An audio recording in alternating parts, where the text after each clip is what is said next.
পাতা ঝরার আগে পাতার রং বদলে যায়, আর মানুষ বদলানোর আগে কথা বলার ধরন বদলে যায়। একবার ফ্যামিলি প্রবলেমে পড়ে দেখুন, দেখবেন দুনিয়ার কোনো কিছুই ভালো লাগবে না।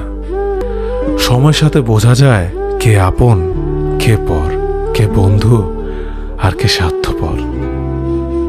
বিশ্বাস আর ভালোবাসা এমন একটা জিনিস যেটার মর্যাদা সবাই দিতে পারে না।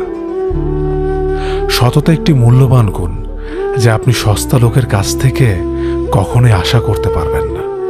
ছোটবেলা শিখেছে, তুমি কখনো ক্ষতি না করলে কেউ তোমার ক্ষতি করবে না। বাস্তবে যা শিখেছি, তুমি যার ভালো চাইবে সেই সবার আগে তোমার ক্ষতি করবে। আমি বিশ্বাস করি, যা কিছু তোমার প্রাপ্য তা তুমি পাবেই। এই জগতের কোনো শক্তিই তোমাকে তা থেকে বঞ্চিত করতে পারবে না।